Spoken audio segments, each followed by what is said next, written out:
नमस्कार दोस्तों। देश में अब एक ही शक्ति बची है जो सरकार के आगे अब तक घुटनों के बल नहीं बैठी है, और वो है सुप्रीम कोर्ट। सरकार सुप्रीम कोर्ट की नाक में 2014 से नकेल डालने के लिए रस्सी लिए घूम रही है, लेकिन सुप्रीम कोर्ट अपने मुंह में लगाम लगाकर सरकारी तांगा खींचना अब तक स्वीकार नहीं की है। दोस्तों, सरकार चाहती है कि न्यायपालिका यानी सुप्रीम कोर्ट के जज सरकारी मामलों में ज्यादा चौधरी न बने, और जज चाहते हैं कि सरकार न्यायपालिका की चौधरी बनने की कोशिश ना करे। दोस्तों, देश में सुप्रीम कोर्ट और सरकार के बीच जंग छिड़ी हुई है कि कौन किसको चलाएगा। आज इसी जंग को बिल्कुल आसान भाषा में समझेंगे और जानेंगे कि सुप्रीम कोर्ट को सरकार से बड़ा होना चाहिए या फिर राष्ट्रवादी अमृतकाल में अब सरकार को सुप्रीम कोर्ट से बड़ा हो जाना चाहिए। चलिए दोस्तों, शुरू से शुरू करते हैं। चैनल को सब्सक्राइब और पेज को फॉलो करते चलिए। दोस्तों, वीडियो की शुरुआत भारत देश के कानून मंत्री किरण रिजिजू के कल के उस धमकी भरे बयान से करेंगे जो उन्होंने जजों को दी है और जो सिटिंग जजों के लिए भी चेतावनी मानी जा सकती है। दोस्तों, भारत के कानून मंत्री ने धमकी भरे अंदाज में कहा है कि कुछ रिटायर्ड जज हैं, शायद 3 या 4, उनमें से कुछ एक्टिविस्ट हैं जो भारत विरोधी गैंग का हिस्सा है। ये लोग ऐसी कोशिश कर रहे हैं कि भारतीय न्यायपालिका विपक्षी दल की भूमिका निभाए। एंकर ने पूछा, सरकार ने टुकड़े टुकड़े गैंग के खिलाफ क्या उपाय किए हैं? इस पर रिजिजू ने कहा, कार्रवाई की जाएगी, कानून के अनुसार कार्रवाई की जा रही है, एजेंसियां कानून के प्रावधानों के अनुसार कार्रवाई करेंगी, कोई नहीं बचेगा, चिंता मत कीजिए, कोई भी नहीं बचेगा। जिन्होंने देश के खिलाफ काम किया है उन्हें इसके लिए कीमत चुकानी होगी। दोस्तों, सुप्रीम कोर्ट के पूर्व जज जिन्होंने जिंदगी भर कानून की किताबें चाटी हैं, आईपीसी की धाराओं के बीच जिनकी जवानी कट गई, दफाएं, धाराएं, अनुच्छेद जिनकी रगों में बहती है, वो जज भारत देश के कानून मंत्री के हिसाब से भारत विरोधी गिरोह का हिस्सा है। देश के कानून मंत्री ने एलएलबी किया है, कानून जानते हैं, कानून की जानकारी रखते हैं, वकील हैं, तो फिर प्रवचन क्यों बांट रहे हैं भैया? अगर जज भारत विरोधी गिरोह का हिस्सा हैं तो उनको फिर देशद्रोही क्यों नहीं घोषित कर देते, जेल में क्यों नहीं डाल देते, मुकदमा क्यों नहीं चला देते? शायद इसीलिए क्योंकि सत्ता की देशद्रोह की परिभाषा अंबेडकर के कानून से मैच नहीं खाती। सत्ता के हिसाब से सरकार के कामों पर सवाल उठाना, मोदी जी से सवाल उठाना, हिंदुत्व की बात ना करना देश विरोधी होता है। दोस्तों, सरकार सुप्रीम कोर्ट से और जजों से इतनी खिसियाई क्यों हुई है, इसको भी समझना जरूरी है। और इसको समझने के लिए अब जो मैं आपको बताने जा रही हूं ना, इसको बहुत ध्यान से सुनिएगा। साल 2014 नरेंद्र मोदी देश के प्रधानमंत्री बने थे। नरेंद्र मोदी 2014 में ही नेशनल जुडिशियल अपॉइंटमेंट कमीशन यानी एनजेएससी नाम का कानून लेकर के आते हैं। इसमें सरकार ने कहा कि चीफ जस्टिस, सुप्रीम कोर्ट और हाई कोर्ट में जजों की नियुक्ति अब खुद जज नहीं करेंगे, कॉलेजियम सिस्टम से जजों की नियुक्ति नहीं होगी। एनजेएससी कमेटी के 6 लोग जजों की नियुक्ति करेंगे। इसमें चीफ जस्टिस ऑफ इंडिया, केंद्रीय कानून मंत्री, सुप्रीम कोर्ट के 2 वरिष्ठ जस्टिस, 2 विशेषज्ञ होंगे। संसद को अधिकार दिया गया कि वो भविष्य में सुप्रीम कोर्ट और हाई कोर्ट के जजों की नियुक्ति से जुड़े हुए नियम बना सकता है या उनमें कोई फेरबदल करना चाहे तो कर सकता है। अब मोदी जी ने नियम कल्लू हलवाई के लिए बनाए होते तो वो बेचारा मान लेता। नियम सुप्रीम कोर्ट के जजों के लिए बनाए थे, वो भी मोदी जैसी पावर रखते हैं भाई। इसके बाद सुप्रीम कोर्ट ने इस नेशनल जुडिशियल अपॉइंटमेंट कमीशन अधिनियम को संविधान के साथ छेड़छाड़ बताते हुए रद्द कर दिया। जो मोदी सरकार के बने बनाए कानून को ना माने, सीधे रद्द की टोकरी में डाल दे, उसका क्या होगा? बात बड़ी हो गई।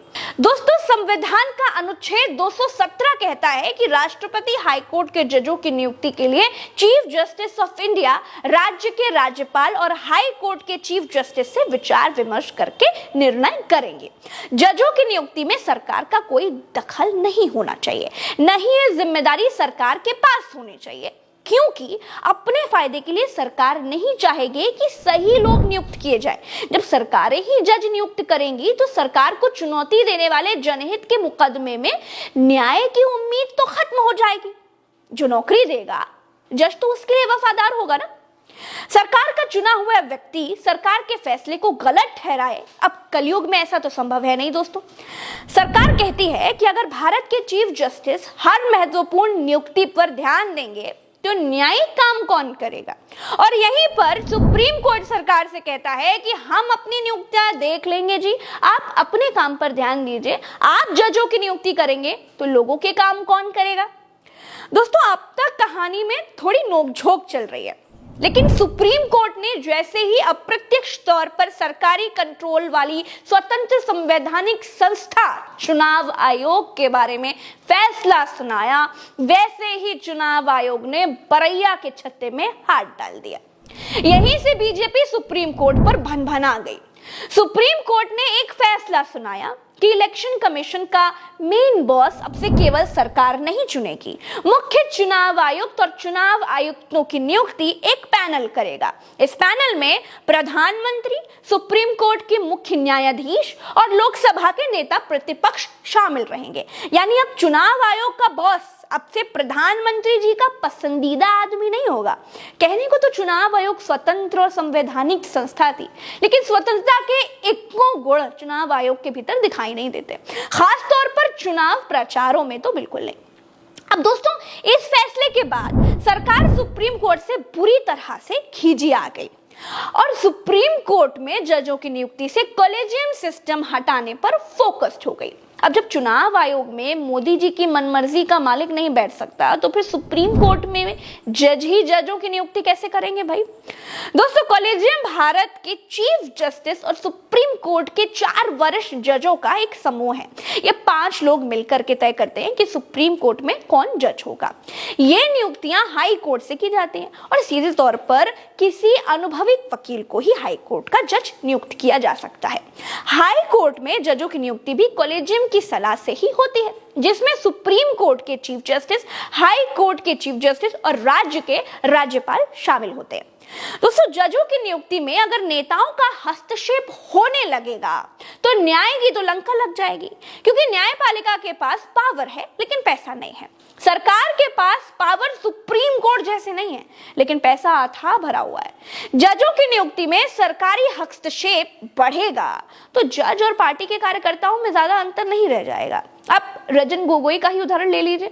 अयोध्या मामले पर फैसला सुनाने वाले सुप्रीम कोर्ट के चीफ जस्टिस रंजन गोगोई को रिटायर होने के 4 महीने के बाद 19 मार्च 2020 को बीजेपी ने राज्यसभा भेज दिया। क्यों? एक जज को राज्यसभा सांसद बना दिया गया ना। पार्टी के कर्मठ कार्यकर्ता मर गए थे क्या, या फिर रंजन गोगोई ही पार्टी के बहुत कर्मठ और जुझारू ईमानदार कार्यकर्ता थे? पार्टी के कार्यकर्ताओं की चप्पलें घिस जाती हैं सांसद बनने के लिए। जज साहब तुरंत आए और सांसद बन गए। आजकल बिना लाभ के कोई किसी की कटी उंगली पर दवाई तक नहीं लगाता।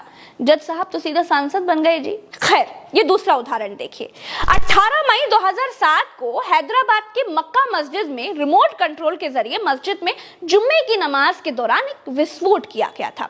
इस विस्फोट में 9 लोगों की मौत हो गई थी और 58 लोग घायल हुए थे।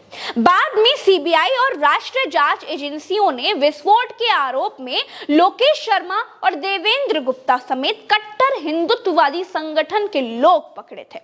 इन सभी हिंदू अभियुक्तों को बरी करने के बाद 5 महीने के बाद एनआईए की स्पेशल कोर्ट के जज रविंद्र रेड्डी भारतीय जनता पार्टी में शामिल होने को तैयार थे। ये कहानी बहुत मशहूर हुई थी। दोस्तों, जजों को अगर राजनीतिक लोग नौकरी पर रखने लगेंगे तो देश में न्याय का तो बंटाधार हो जाएगा। अभी 2019 में ही दिल्ली हाई कोर्ट के पूर्व न्यायाधीश मूलचंद गर्ग भी बीजेपी में शामिल हुए हैं। क्या जज रिटायर होने के बाद कोई और काम नहीं कर सकते क्या? समाज सेवा भी तो कर सकते हैं, प्रोफेसर बन सकते हैं। इतना नाम होता है इन लोगों का, तो कोई और काम तो बड़ी आसानी से मिल सकता है ना। राजनीतिक पेशे में वही जज जाते होंगे जिनके राजनीति में अच्छे लिंक रहते होंगे, जिनकी विचारधारा किसी पार्टी की विचारधारा से मैच खाती होगी, और जो किसी पार्टी की विचारधारा से प्रेरित हो उसके निर्णयों में भी तो विचारधारा का झुकाव तो होगा ही ना। अभी एक सुप्रीम कोर्ट से रिटायर्ड जज एस अब्दुल नजीर, जिनकी पीठ ने नोटबंदी को सही ठहराया था, जो अयोध्या मामले के जज भी थे, वो आंध्र प्रदेश के राज्यपाल बनाए गए हैं। इससे पहले नजीर साहब कर्नाटक उच्च न्यायालय में न्यायाधीश थे। जज साहब के डायमंड तो जड़े नहीं हुए थे कि राज्यपाल बनाने के लिए लाखों लोगों के बीच से बीजेपी चुन करके ले गई। राजनीतिक नजदीकियां रही होंगी, तभी तो बनाए होंगे ना। दोस्तों, आज देश का कोई भी संवैधानिक पिलर नहीं है जो सरकार के सामने तटस्थ सही बातों के साथ खड़ा हो। इकलौता सुप्रीम कोर्ट है, उसके और सरकार के बीच भी संघर्ष चल रहा है। तो दोस्तों, उम्मीद है कि आपको समझ में आया होगा कि सरकार और सुप्रीम कोर्ट में कौन बड़ा है। न्यायपालिका के दबाव, जजों को फैसलों के बाद मिल रहे फलों के बारे में और बहुत कुछ आपको जानने और सीखने को मिला होगा। आज की इस वीडियो में इतना ही। चलते हैं। राम राम, दुआ सलाम, जय हिंद। चैनल को सब्सक्राइब जरूर कीजिएगा और अगर आप देश में बिना दबाव वाली स्वतंत्र पत्रकारिता देखना चाहते हैं ना, तो चैनल को ज्वाइन करके मेंबर बने। मेंबरशिप मात्र 150 रुपए से शुरू होती है। फेसबुक पर देख रहे हैं तो वीडियो को शेयर और फॉलो जरूर करें। पेज को फॉलो करना है भूलिए मत। नमस्कार, जय हिंद, जय भारत। दर्शकों, खबर कैसी लगी? खबर अच्छी लगी तो खबर को लाइक करें, शेयर करें, कमेंट करें और अगर चैनल पर नए हैं तो चैनल को सब्सक्राइब करें। आपकी सपोर्ट की बहुत ज़रूरत है। चैनल नया है, चैनल को ज़्यादा से ज़्यादा सब्सक्राइब करें, लाइक करें, शेयर करें। जय हिंद, जय भारत।